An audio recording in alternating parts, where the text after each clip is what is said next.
हम परमाणु संरचना के पार्ट 3 में कुछ क्वेश्चन और साथ ही कुछ कंसेप्ट करने वाले हैं। एक कक्षा में जो गतिज ऊर्जा का परिणाम वो किसके बराबर होता है? जो सबसे पहले बात है गतिज ऊर्जा यानी कि होती है हमारे पास काइनेटिक एनर्जी। काइनेटिक एनर्जी जो होती है प्लस पोटेंशियल एनर्जी हमारे पास कुल एनर्जी होती है, टोटल एनर्जी के रूप में होता है, टोटल एनर्जी के रूप में होता है। ठीक है, तो जो हमारी जो गतिज ऊर्जा होती है उसका जो परिणाम होता है वो स्थितिज ऊर्जा से आधा होता है, यानी कि स्थितिज ऊर्जा का आधा। तो हमारा आंसर हो जाएगा फर्स्ट वाला। नेक्स्ट हम चलते हैं आगे कि C12 में न्यूट्रॉनों की संख्या कितनी होती है? तो कार्बन जो होते हैं 6C12 के रूप में होते हैं। अब अगर हम ये होते हैं हमारे परमाणु भार और ये होते हैं परमाणु क्रमांक। परमाणु भार में से परमाणु क्रमांक यानी कि 12 में से अगर 6 घटाएंगे तो 6 आंसर आएंगे। ये हमारे होते हैं न्यूट्रॉनों की संख्या, तो हमारा 6 वाला आंसर करेक्ट हो जाता है। न्यूट्रॉन और प्रोटॉनों का द्रव्यमानों का अनुपात बताना है। सबसे पहले कौन सा बताना है? न्यूट्रॉन यानी कि N बटा प्रोटॉनों का द्रव्यमान कितना होता है? न्यूट्रॉनों का जो द्रव्यमान होता है वो 1/1837 के रूप में होता है। 1/1837 के रूप में होता है। और अगर यही 1/1837 के रूप में होता है, बटा में 1 आ जाएगा। ठीक है, तो ये हमारे पास है, तो हमारा आंसर आता है 1/1837, यानी कि ऑप्शन हमारा सी इज करेक्ट हो जाते हैं। निम्नलिखित में से O2 माइनस में सम इलेक्ट्रॉनिक नहीं है। कौन सम इलेक्ट्रॉनिक नहीं है? अब O मतलब होता है इसमें कितने होते हैं, उसके बाद माइनस का 2 कर दिया, यानी कि इसमें कितने होते हैं? 8 तो पहले से होते हैं और 2 और जुड़ गए थे, यानी कि 10 हो गए। ठीक है, अब हमको 10 जोड़ना है। तो जो होता है फ्लोरीन में एक और जोड़ जाता है, तो इसमें 9 तो पहले से होता है, एक और माइनस जुड़ गया, तो यानी कि इसमें तो 10 कंप्लीट हो गया। ये तो हमारा आंसर सही हो गया, तो हमें नहीं बताना है, तो ये हमारा नहीं हो सकता। दूसरा सोडियम में होता है 11 प्लस हो गया, तो इसमें 10 हो गए। दूसरा इसमें 31 होते हैं, तो ये हमारा आंसर हो जाएगा, क्योंकि इसमें 10 नहीं होते, 31 प्लस 1 गया जाता है, तो इसमें 30 होते हैं।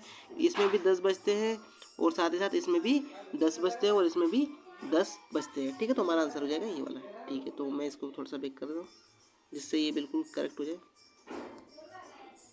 ठीक है, किसी परमाणु में 17 प्रोटॉन है, 18 न्यूट्रॉन है और 18 इलेक्ट्रॉन है। किसी परमाणु में 17 प्रोटॉन है, 18 न्यूट्रॉन और 18 इलेक्ट्रॉन, उस पर आवेश कितना होगा?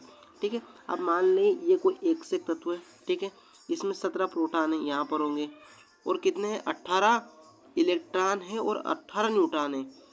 18 इलेक्ट्रॉन और 18 न्यूट्रॉन है। ठीक है, तो इस पर आवेश कितना होगा? यानी कि 17 प्रोटॉन, जितने प्रोटॉन होते हैं उतने इलेक्ट्रॉन होते हैं, यानी कि इस पर एक माइनस दे रखा होगा, तभी इसमें इलेक्ट्रॉनों की संख्या एक ज़्यादा दे रखी है, तो उसमें होगा माइनस का 1 होगा। ठीक है, हीलियम प्लस को ढूंढने के लिए अधिकतम प्रायिकता कितनी हो सकती है? अच्छा, हीलियम को ढूंढने के लिए प्रायिकता पूछ रहा है। ठीक है, तो किसी भी कक्षा में इलेक्ट्रॉनों को अगर ढूंढने की जो अधिकतम प्रायिकता होती है वो 0 होती है। और जब बात हीलियम की, किसी भी कक्षा, हीलियम की बात नहीं, किसी भी कक्षा में अगर इलेक्ट्रॉनों को ढूंढने की प्रायिकता कितनी होती है? 0 होती है। ठीक है, नेक्स्ट चलते हैं हम 6 प्रोटॉन के नाभिक में होते हैं, किसमें होते हैं? अच्छा, किसके होते हैं? तो सबसे पहले बात करते हैं यहाँ पर 6। तो 6 जो होता है वो कार्बन का होता है, इस पर 12 लिखे जाते हैं। ठीक है, ये कार्बन का सिंबल होता है, तो ये किसका हो जाता है हमारे पास? कार्बन का। ठीक है, नेक्स्ट चलते हैं हमने एक परमाणु में 26 इलेक्ट्रॉन है और इसका परमाणु भार 56 है। ठीक है, थोड़ा सा मैं इसको करके देख लो, तो यहाँ पर x लो, यहाँ पर ये 26 इधर ले लो, और यहाँ पर कितने लेना है हमारे? कितने लेना है? 56।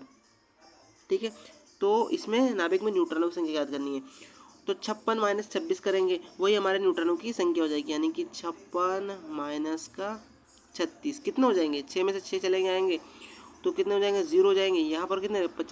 50 बचेंगे, 50 में से 30 जाएंगे तो बचेंगे कितने? बचेंगे 20 बचेंगे। 26 में न्यूट्रॉनों की संख्या बताइए। 56 6 यार, यहाँ पर 20 आने चाहिए, 20 इसमें किसी में दे नहीं रखा है आंसर में, 20 आंसर हमारा सही होगा। 26 में से अगर 16 जोड़े 26 में, हाँ 20 आंसर, इसका आंसर होने वाला है 20।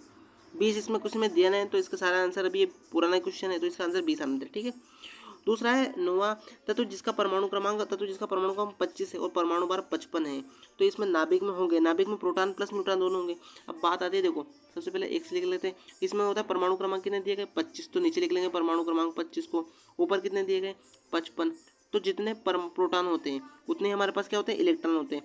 तो यहाँ पर 55 जो है, 25 जो है वो प्रोटॉन है। अब 25 प्रोटॉन किसमें? इसमें दे रखे 25 प्रोटॉन, इसमें दे रखे 25, इसमें 30, तो ये तो गलत हो जाएगा, इसमें तो दिया नहीं है। हमारा आंसर पहला वाला बिल्कुल करेक्ट हो जाएगा। और भी ढूंढ लेते हैं, वो 55 में से 25 माइनस करेंगे तो कितना जाएंगे हमारे पास? 30, ये न्यूट्रॉन हमारे पास होते हैं। एक परमाणु में इलेक्ट्रॉन त्याग कर होता है तो उस पर क्या बन जाता है? धन आवेश, ठीक है। अक्रिय गैसों में अयुग्मित इलेक्ट्रॉनों की संख्या 0 होती है, बिल्कुल सही है। दूसरा है 19 क्रिप्टॉन 40 माइनस में इलेक्ट्रॉनों की संख्या कितनी होती है, तो जितने प्रोटॉन होते हैं उतने इलेक्ट्रॉन, यानी कि 19 प्लस माइनस का एक और दे रखा, तो ये भी हमारे साथ इलेक्ट्रॉनों में जुड़ जाएगा, यानी कि हमारे पास कितना हो जाएगा 20, ठीक है। नेक्स्ट चलते हैं हम आगे।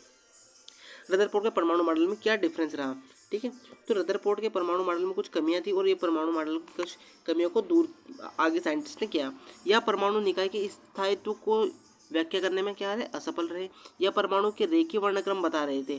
देखो, यह परमाणु में रेखीय वर्णक्रम बताने में व्याख्या में असफल रहे, लेकिन ये बता क्या रहे थे, वर्णक्रम कैसा होता है, परमाणु का वर्णक्रम सतत होता है, लेकिन जो परमाणु का वर्णक्रम पाया गया वो कैसा था, रेखिक था, यानी कि इस प्रकार डैश डैश वाला परमाणु क्रमांक था, ठीक है।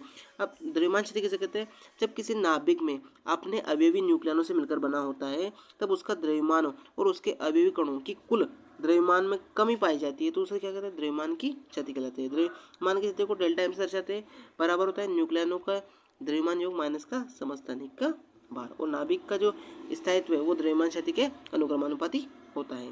Thank you so much watching video.